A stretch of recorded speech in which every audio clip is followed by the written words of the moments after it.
Hello to all my lovely children. I hope all are healthy and fine at your home.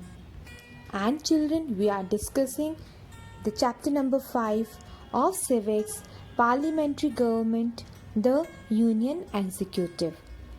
Children, very first, we just recall our previous knowledge. Children, the name of our chapter is Parliamentary Government, the Union Executive. So very first you should have to understand the meaning of parliamentary government. In your previous chapter you had already studied about that.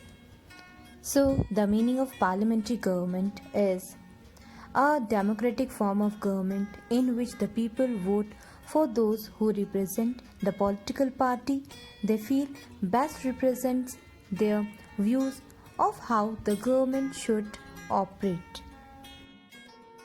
Union Executive means the Union Executive consists of the President, the Vice President and the Council of Ministers with the Prime Minister as the head to aid and advise the President.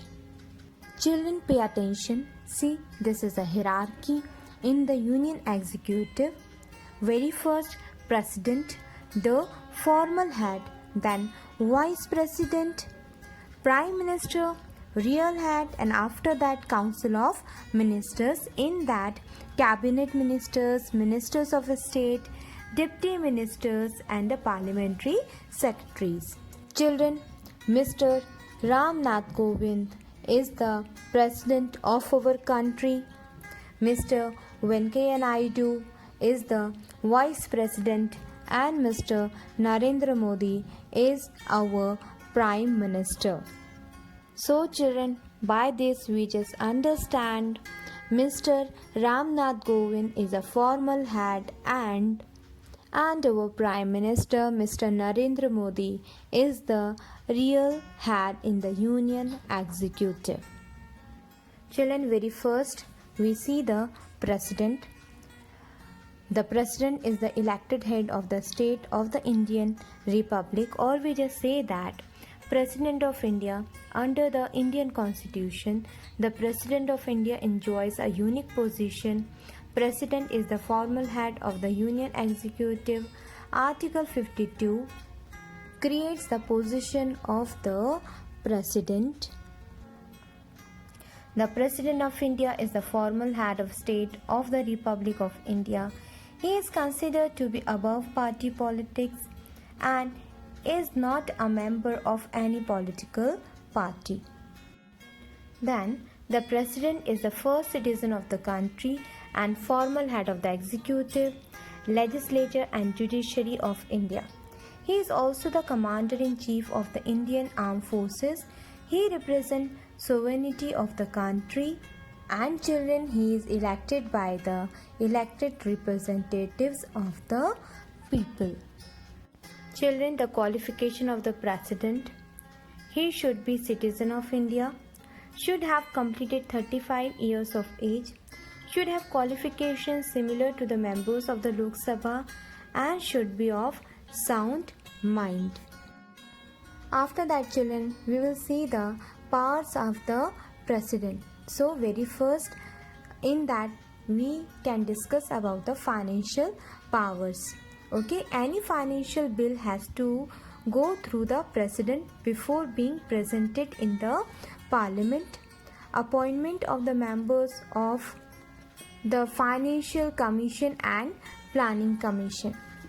Consolidated fund is in the name of the President. That judicial powers.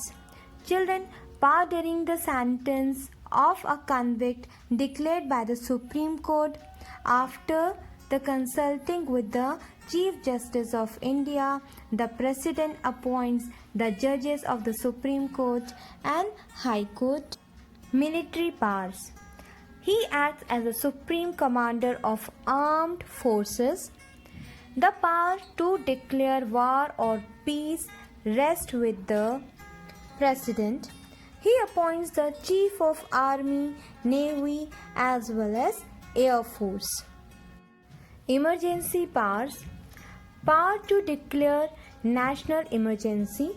In that, when the security of the country is threatened due to war or external aggressions, the President has the right to declare national emergency in accordance with Article 352 of the Constitution. Children, sometime what's happened in any state, there may be the violence, okay, and the people were having a great disputes with each other.